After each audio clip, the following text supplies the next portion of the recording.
everybody. My name's Susie and I'm here with TalentMapper. I am a consultant with about 15 years experience in learning and development, and that's what makes this topic of workforce and succession planning so important to me.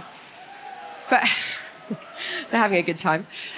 So for those of you who have also come from a background in learning, you'll know that we have spent a long time working, reviewing Harvard Business Review like our lives depends on it, looking at pulse surveys, identifying, get some nods there, identifying one opinion against another. What is happening more and more with the organizations that we work with is that they are coming and saying, we have this data. We know where our people are now and we know where they want to be. And we can align how we work with them strategically to business objectives. And that is how I came to become so passionate about workforce and succession planning, which we're going to be talking about today. Now, most of us came into the world of people work because we care about people, right? The other thing that I'm going to be talking about today is how important this area of work is to reducing bias, inclusion, doing the right thing for our people, and doing the kind thing for our organizations. So these are the topics that we're going to be walking through today. We have got time for questions at the end. We will also give you an opportunity to think about how you can get started in succession planning with some early starters. Okay. Discovering hidden talent. In all of your organizations, there are currently people who have skills that are not being utilized and you don't know about them. Now, that's not great for your organization, and it's not great for your people because it doesn't feel good to not be fully utilized in your role. The organizations that we work with who are maximizing their talent and discovering hidden talent are the ones who are the most agile, who are out there stretching their offering and stretching their services. This isn't, in 2025, about getting ahead of everybody. This is about staying amongst it. Discovering your hidden talent is one of the best ways to make sure that you are a competitive organization. And we think there are 4 ways to do this. To discover your hidden talent, what we advise is, first of all, you look at what is it that people in your organization can do. Next, how are they tracking against performance at the moment? Now, actually, these two, a lot of us have got covered, right? In our PDRs, so we're kind of together until this point. Next, we need to start looking at how we measure potential. Now, potential is a little bit harder to measure objectively. So that's where we have psychometric testing, which helps us to do this objectively. We use AI, we use tech to make sure that we're not just making assumptions and being in one of those PDR reviews with 8 people round a table and saying, do we think they have potential, do we not? We're looking at how we can do this in a more objective and fair way to reduce bias.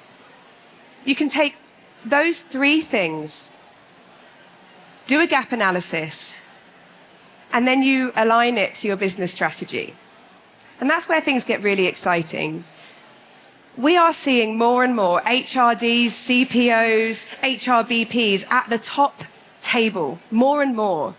We've been talking about it for years. Give us a seat at the table. Let us tell you what's happening. Get us into the conversation. Bringing this information is part of staying at that top table. Yeah? So actually being able to say, this is the information I have, this is how it aligns to what you're saying. Our people are our power, this is what we need to do next, is one of the reasons that discovering our hidden talent is so important. Strategic workforce planning at its basic level is about identifying future talent gaps. We need the right people in the right place at the right time. It's really supply and demand. AI enables us to use predictive insights to find out more about what is coming. Some of our clients, and maybe some of you, I'm not sure, have an idea of what is needed 12 to 24 months in advance. So that means that they can look for that talent within, they can develop that talent within in advance, Or they can get that talent, bring it in, and hopefully do A and B on the side as well. So those people can come in and develop other people in their organization. But the key here is that they know and they are ready if they are doing strategic workforce planning. Now, how many of you have heard all the news about how many of us are losing our jobs and we're never going to work again? Great. Now, this information tells us something different, which I think is really exciting. Actually, the World Economic Forum, the report from 2025, is telling us that actually there is a net gain of 78 million jobs before 2030. That's a much more optimistic picture, I'm sure you'll agree. But let's have a bit more of a look at this. So, jobs displaced. Look, I'm from the learning world. That's enough talking up front from me, so I need to get a bit in interaction now. What are the jobs that are being displaced, do you think? Tech? Yeah, so old tech. People who have knowledge of old tech that's being removed. Yeah, absolutely. What else? What are the jobs that are going? Admin. Yeah, absolutely. Data entry in particular. Yeah, brilliant. What else? Marketing. Yeah, some marketing can be done predictively, some of it not. There's also, big news about postal office clerks, bank clerks. So a lot of these jobs are leaving and there are other ways to do this work. What most people do when they look at this diagram is they say, okay, we only need to focus on the yellow and the orange, right? What I find fascinating about this report, and do go and read it, it's quite long, but have a little look. The grey matter in the middle, actually, that is churning constantly.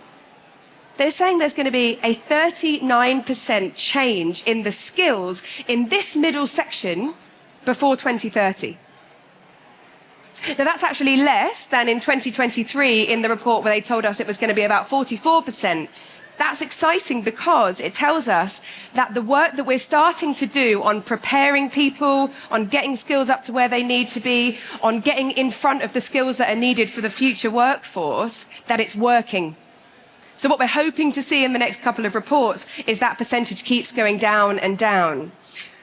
But if we look at what this really means for us, what do these numbers mean for us as people in this world? It means that this whole grey area here can't be ignored. We need to constantly keep developing them, understanding the skills that they need to do their job.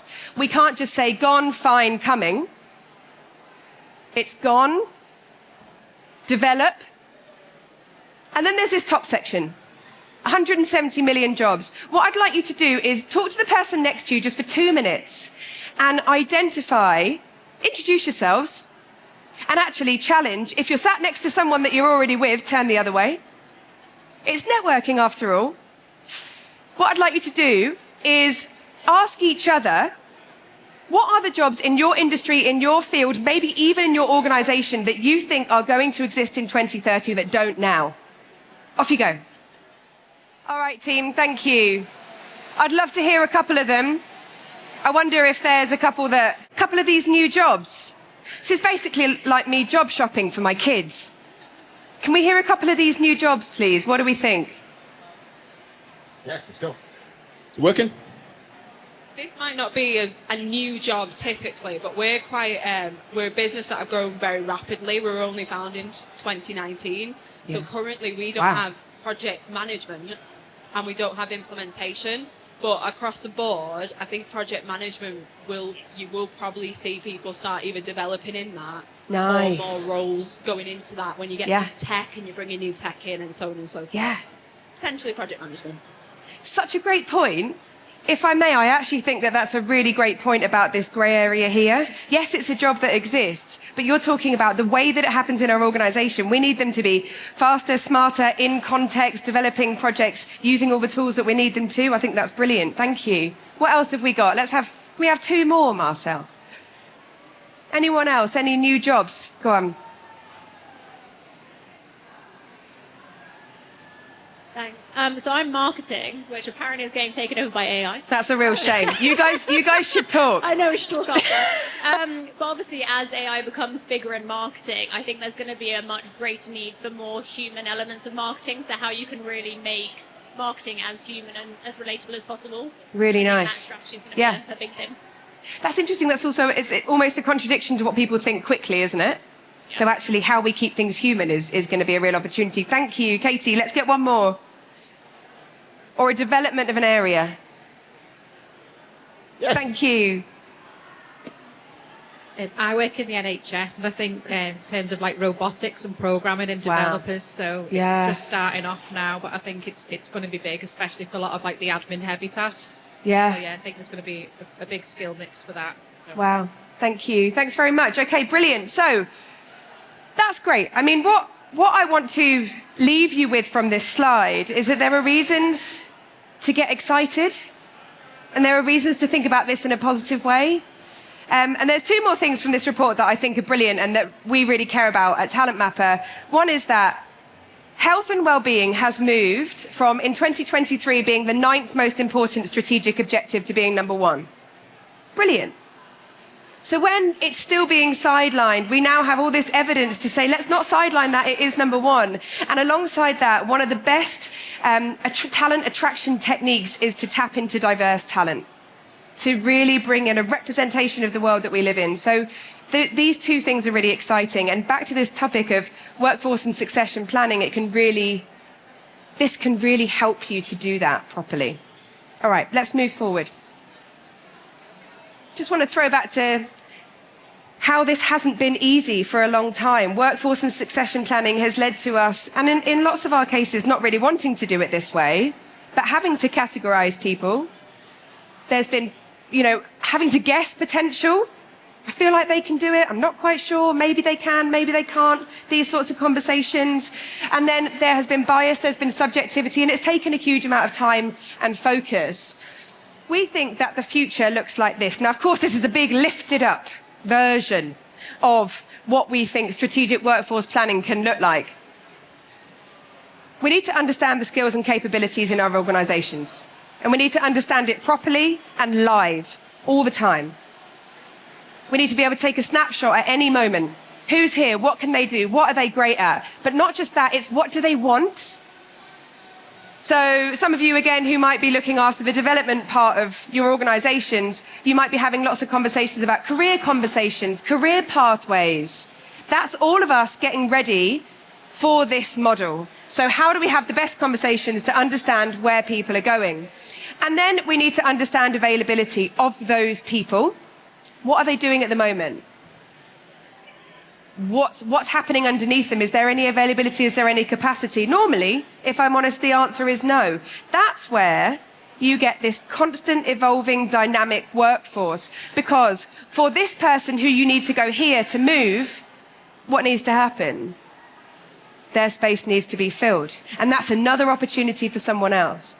The way we look at succession planning has to be as dynamic as the workforce and the people that we work with. So this is a constantly moving space. Now, for this to be possible, there are two things that we need to evolve or maybe put in the bin. One of them is competency frameworks. Hands up who has spent months developing competency frameworks. Yeah, brilliant. Competency frameworks. I once developed a competency framework for an organization of 12 people that was 35 pages long. These things are, they do show a real commitment to understanding our people, but the challenge is they're out of date almost as soon as they're made. You publish them, and the next day someone says, oh, we need this, and you're thinking, do I update page 7, or how many times do I do that? So what we're suggesting is skills mapping. Skills mapping allows you to look constantly at the different things that are going on in your organization. It's constantly moving based on jobs that evolve, skills that are needed, people that are needed in different places. It allows you to speak to the facts in your organization immediately. The other thing which we're suggesting to put in Room 101 is the 9-box grid. Now, as a learning and development professional, I normally see this in two places. Hypo programs at the top, which are brilliant. And we chuck the top box in the hypo program. And then over here, we normally get management programs for people managing these people, or feedback programs just to make sure that it is actually them.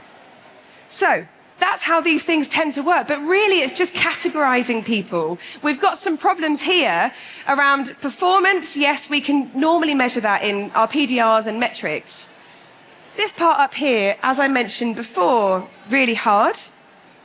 Just measuring potential is often a sense of, oh, actually, they covered me for me for about a week and I think they could probably do it. Now, that can be make or break in someone's career. It's not really right, and it doesn't really give us the true metrics that we need. So we're suggesting to move on from this 9-box grid. And here are some of the metrics that we would really like to be talking about in succession planning. I want to give you a second to look at these and have a think. How many of these would you like to know about? All of them, okay. And yourself, how many would you like to know about? About 5 of them. Okay, so for most of us, we're going to be looking at wanting to know about some or all of these, okay? Now, that's a really big ask. So what we're suggesting is that you start somewhere. Start with one succession planning metric that you really want to know about. An immediate problem, the thing that bothers you on the way home from work. Be clear on why knowing the answer matters. This reminds me of the earlier part of the talk where I was saying about having that seat at the table. What do you want to be able to say? What do you need to be able to say? What do you need to be able to prove, to solve? Next, we've got pick a metric that best answers the question. So how do you want this to be measured? Select just a few metrics to go. This is important. In this world of HR and people at the moment, because there's so much that we can do, we're really seeing our organizations work in a much more experimental way. Try something, see how it goes. Not so much in the way that was popular a few years ago, which is this fast fail approach, which I often think assumes failure. More, we're talking about try it and then see where you want to go next. It's more like a kind of a twisting journey. And that's how I see this here. Things to tell you, to hopefully reassure you. Tech can really help you. Tech can really help you. You can use the insights to tell a story. And you can make this human again. Just because this is all based on data doesn't mean it can't give you a human answer. And next up, you can measure and track progress and adjust as needed. You might get to the end of this and say, right, now I want to look at this. Now I want to look at this. Or now I want to look deeper into this, further into this. I want to know what's going to happen in 2 years, 5 years. So actually starting somewhere is the really important advice that we want to give you. So the message here is clear. The future of succession planning is here. It is happening. And there is a deep connection between this and reducing bias. And by introducing data-enforced processes, these are the stats that they came up with. It's really exciting. It was just about leveling the playing field for people, but it's also commercial. So this was a measurement over a 12-week period with another one of our clients, and most of these costs are recruitment. So this is taking you back to the harnessing hidden talent. Rather than recruiting people, they went inside and they found people that had the skills, had the abilities. They made sure that they were available and they harnessed their potential. So actually, we found this massive saving rather than having to go and get people from outside. It's deeply rewarding for the people whose talents were also used. So, a brief introduction to TalentMapper. We are right at the back of the room. Where are we? Stall 2? Stand 2. So do come and meet us afterwards, have a chat, any questions that you've got. I know we haven't got a huge amount of time here, but we're a workforce platform that helps to drive diversity, drive equity in organizations through the use of data and AI to understand what's happening at any given time in an organization. We help with workforce and succession planning. That's the end of my talk for now. Does anybody have any questions? If you have any very, very technical questions, we're really happy to show you the platform over at the stand. But for now, any bigger questions you'd like to ask?